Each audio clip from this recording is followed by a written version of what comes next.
It was a comfort to know that I was one among millions, to know that a crowd of men who were commissioned with me from the artist rifles were all going over today, were all lying in bed as I was, wondering. 7th of June, 1917. My dearest Felicity, it has been barely a month since we parted. Barely a month since you wiped the tears away and I walked up the gangplank to the ship.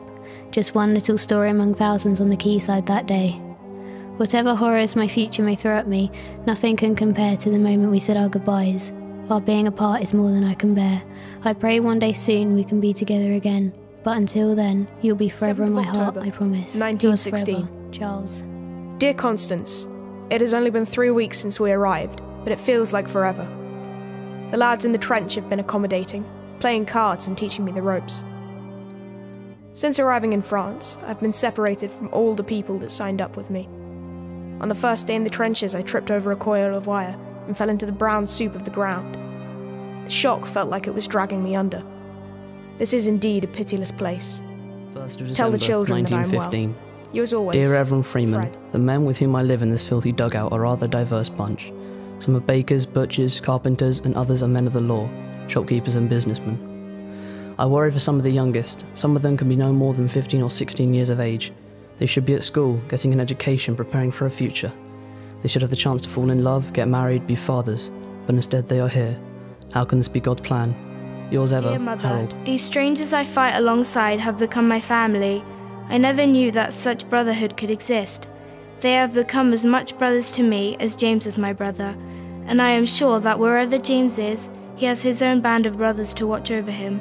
This war cannot go on forever. We will be back before the snow falls on the valley. Until that day, stay strong. Your loving son, Arthur. 1917. My dear Eileen, God has kept his word to me so far, although I know that many of my fellow warriors have begun to lose faith. Occasionally we sit, gathered round the fire in the dead of night, and we share stories from back home. We sing Daisy Bell to the lone sound of the harmonica, and above us, those same stars still shine, those same stars that you see back home. Even though this war has torn us apart, we are still in the same constellation, the same universe. Keep me in your prayers as I have you. 20th Yours November, always, 1916. Father, last night the heavens opened and the rain fell without mercy. The freezing cold water numbed my hands and feet so that I could barely feel them. Then the fire wouldn't start, so there was a good chance we would freeze to death. I remember when I was younger we would sit around the hearth playing clock, until my eyelids started to droop. The warmth wrapped around me like a blanket. How I longed to sit at that hearth again, engulfed by the warmth of the fire as I drift off to sleep. May God deliver me home in one piece, so we can become a family July 5th, again. 1917. Deepest love, Ralph. Dearest wife, oh, what I would not give to relive that day when we walked along the river and had a picnic at the riverside. Do you remember on the way home an old woman sold us some pimpernels? I pressed them in my Bible. I still carry them with me now. They're a constant reminder of that perfect day. Yours, forever and always, February 1916. Dear Father, in my mind I crossed the hedges and fields to the wide river where we used to fish for hours. You taught me how to tie the stream hook to the line, how to draw the fish out of the water, their narrow, skinny bodies flopping about the net, their skin a rainbow of colours. Now I climb through the split barbed wire fences and rivers of mud, and I know in my heart you are by my side. May God be with you, your son John. 15th of September, 1916. Dear Johnny, there is something I must ask of you. It is the same thing Father asked of me as he was lying on his deathbed. I remember watching his chest rise and fall, and his words as clearly as I remember home. Look after them, son, he said. Look after them, keep them safe, I'm proud of you. I watched him for some time, like the heron that stands on the riverbank, and then he drifted away. You are the man of the family now. You are the solid rock that they can rely upon. Your loving brother, Charlie.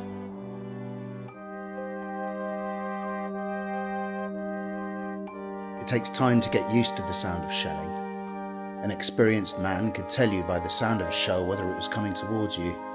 But to me, as I was sat in my tin shed or lay at night trying to go to sleep, listening to the crashes that sometimes rolled up from the Soir Valley, to me, every crash meant the flinging of a shell that could land on me. But I was learning. slowly.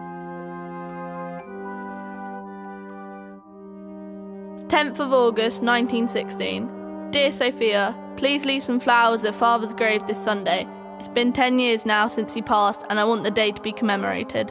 There is precious little remembering of the dead here, so I want Father to be remembered even if my comrades can't be. Here, there is no room for sentiment. Here, I see the corpses laying out across no man's land. I wish that I could lay flowers for them all. Love always, 27th your November, brother William. 1916. Dear Father, I keep thinking about the time we went to watch the Hammers thrash Coventry City 4-2. Richard Leaf scored a hat-trick and gave his shirt to Godfrey. Do you know that before I left, Godfrey came rushing downstairs and gave that shirt to me? He told me to keep it for good luck. Tell Godfrey I still have the shirt in my backpack. It's my most precious possession. I keep it near me at all times. It's my lucky charm. It's kept me alive. Much love, 7th Stuart. of May, 1917. Dear Victoria, my runner Alfred has been at his very worst today. He's been making tea with shell water, and it tastes filthy. I'm sure we will all be very sick soon. More new recruits have arrived on the front line, all of them fresh-faced and eager to please. They seem to be getting younger by the day. I long to come home. I haven't seen you or the children in 2 years. They must be older. I wonder if they'll 20th of know August, me. 1916. Yours, George. Dearest Molly, this is my gift to you. I have learned to read and write. One of the second lieutenants has taught me how. He is sitting with me now, helping me to write this letter. For the first time in my life, I feel hopeful, as if I could have a future in the world. This war will change things, not just for us, but for everyone. All the men say so, and I am sure it is true. Be strong, Molly. Perhaps some good will come from this madness after 9th all. of September, 1915. Sid. Dear Jean, for 15 years I've been a gamekeeper. I've been snaring and tracking, shooting and skinning, but I tell you, this beats all. It's not animals I'm shooting, it's real people, and for that, I am the real animal. On the front, it's a never-ending cycle of eat, sleep and kill. I long for the countryside and the quiet. The noise of the guns is overwhelming. I can't bear much more. I think I may be going mad. The thought of you and the children is the only thing that keeps me sane. Keep well and see you soon. Your loving husband, 14th of Richard. June, 1917. Dearest Esther, do you remember the day you found me half dead on the cobbles? I was a bloody mess on the floor. Another fight in another bar. You leaned over and wiped the blood from my face. I remember it spoiling your clean white dress. Now I'm here, and I don't want to fight anymore. I want to come back to you, where the world is calm and tranquil, where there is no more blood, no more violence. I love you more than I knew was possible. Yours, Frank. 21st October 1916. My beloved Mary, I have been thinking about your garden, the roses, the honeysuckles, the meadow flowers along the sides of the walls, the maple tree that stands at its very heart. The thought of this gives me the will to carry on.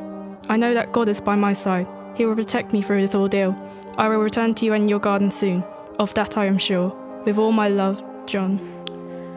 March 23rd, 1916. Dear sister, do not think of me as I am now, so far away from you.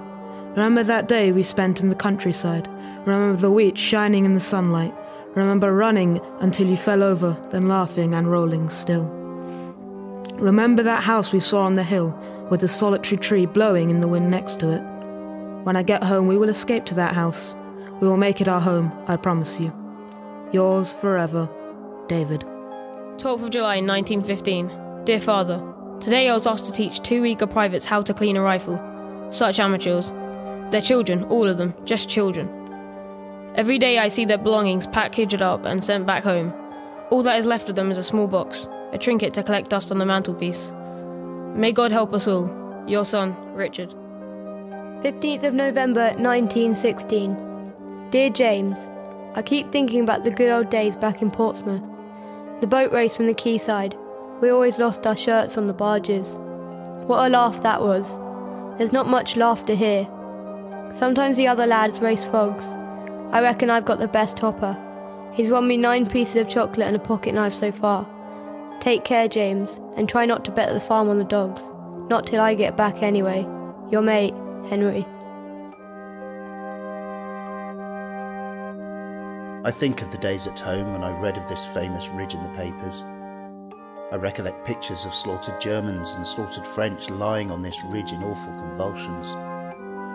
I wonder if they are all buried under these sandbags, and whether they still have ghastly convulsive expressions on their rotting faces. and I wonder if their souls still float in the air above the ridge, French and German mingled together in one invisible cloud of suspended life. 27th of August, 1916. Dear Jenny, please tell me how my mother and sister are doing. Are they managing to keep the bakery going on their own? I can't tell you how much I miss the smell of the bread and the pastries. But here at the front there is no bread, there are no cakes, just soup and bully beef. Instead of a bread peel I have a rifle, instead of a baker's hat I have a helmet. I can't seem to get the mud off my hands here, it sticks like dough. I will be home soon, I promise you. The others are sleeping all around me, but I cannot sleep for the pounding of the guns and the falling of the mortars. I imagine you at home in your cottage. Soon you will get ready for your day's work at the school. The children will walk out into the morning sun. The vicar will unlock the church gates, and the milk cart will rattle down the hill to bring milk to the village. I watch it all like a ghost. I am there, but not there. Send my love to Mother and Father. I miss you all. Dear Your Jonathan, loving Arthur. Today a young soldier was telling jokes to the others. They were all laughing like young men on the village green. Then someone shouted, "Gas!" They all struggled to put on their masks. This lad couldn't find his. He started to panic, choking, falling unconscious to the ground, like being dragged down by quicksand, engulfed in the mud, drowning. I came here to do what was right, to fight for something I believed in, but now I want to come home. I don't want to drown here anymore. 11th of Yours, November, Edward. 1917. Dear Bonnie, it's a slaughterhouse here. It's the room at the back of the butcher's, but here, on the front, the corpses aren't hung neatly on hooks. Here, the blood flows freely through the trenches. Here, it is men being killed, not pigs. Men have feelings and families to return to. Pigs are just animals waiting for the knife, waiting to be stuck, waiting for oblivion. I miss you, Bonnie. I will survive this. 19th July, Yours forever, 1917. My darling Clara, I have witnessed such horrors that I hope and pray you shall never be aware of. Each day it gets worse. I'm awoken by my own screaming and find myself shaking uncontrollably. So many others have turned to the drink, but I fear if I do, I may lose control and make a terrible mistake. So I will brace myself for this terror we are surrounded by. You are the only thing that holds me together. Until I see your face again in the warm cotton sheets of kinder dreams, Monday, your loving the 10th John. of February, 1915. My beloved Elizabeth, yesterday one of our group shot a flare out onto no man's land. It was hideous what we saw. Revealed, before our eyes, were clusters of corpses, swallowed up by a sea of mud. Rats, shell holes, ammunition and carnage scattered across the unimaginable landscape. The light lasted for what seemed an eternity. The reality was just a few seconds.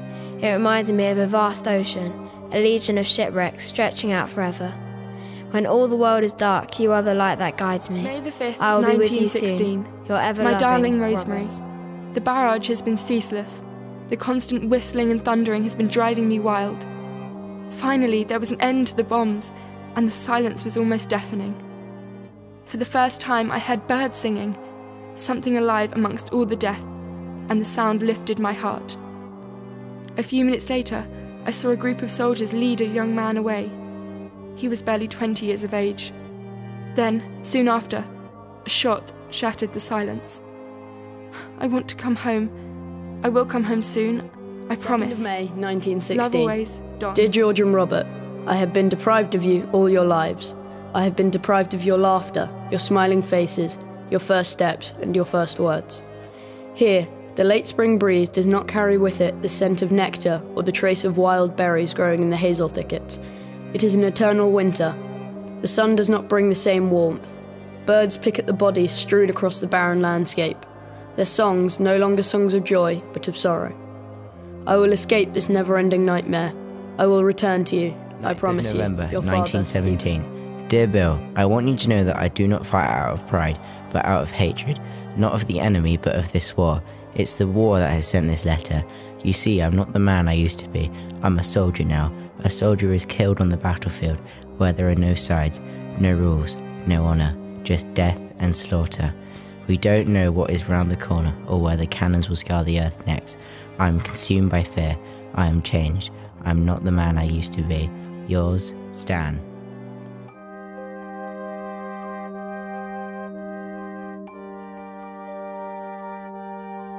Thousands of men, far better than I, had died. Men who'd have done much greater things had they lived. They had gone, and whatever the place was like where they had gone, it would not be lonely there. It was worth it then, to live with these men in a common bond of danger, bound by ties of sympathy that I'd never felt before in my life.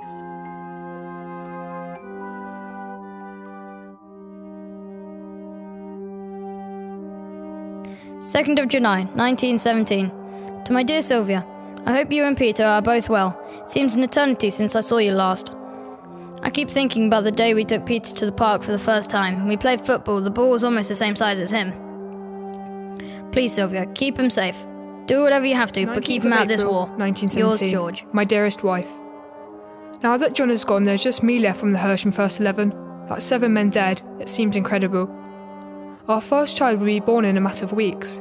I feel strongly that if it's a boy, we should name him after young John. When the war is finished, I'll take him to the cricket square. I'll bowl him a slow ball too. Perhaps he'll play for the county one day. Be brave, my love. Yours always, 22nd Fred. of August, 1916. To my precious Mary, every day in my little kitchen, I hear the bombs, bullets and mortar rumbling and whistling overhead. But there is an even worse enemy, one more vile and gruesome than the Germans could hope to be. They steal from sleeping soldiers' pockets. They spread their filthy germs and diseases about the trench. Rats! They are everywhere, everywhere I look. Oh, how I long to cook in peace, to be back home with you in our warm, cosy kitchen. 22nd well, of December, your beloved husband, 1916. Morris. Dear Eliza, I received your Christmas parcel today. The picture of us on Canberra Sands in the summer is my favourite, and quite the best Christmas present I could possibly imagine. I can't tell you how much your parcel has lifted my spirits. Thank you for the mince pies and the Christmas cards from your family. I greatly enjoyed the chocolate, cigars and whiskey, like a little taste of home in this dreary, worn-out place. Merry Christmas, darling. Yours always, Charles. 26th of December, 1916. Dearest Marie, last night I was awoken by the sound of the lower ranks, singing carols and telling stories of Christmas cheer. Some even read the Bible to the privates that cannot read. I am thankful to you, my love, for the package that you sent me, the pocket Bible, the cigars, and of course, the picture of you next to the Christmas tree. Those little presents have made Christmas without you all the more bearable. Give my love to all, and remember that I will be home soon. Yours always, 20th of December 1916. Dearest Mother, I received your Christmas tin of mint humbugs and tobacco. It reminds me of our warm little cottage, with its logs on the fire and the smells of cinnamon drifting in from the kitchen, of being chased by my brothers in the crisp, clean air on the walk to church, of the smell of Father's cigar hanging in the air after dinner.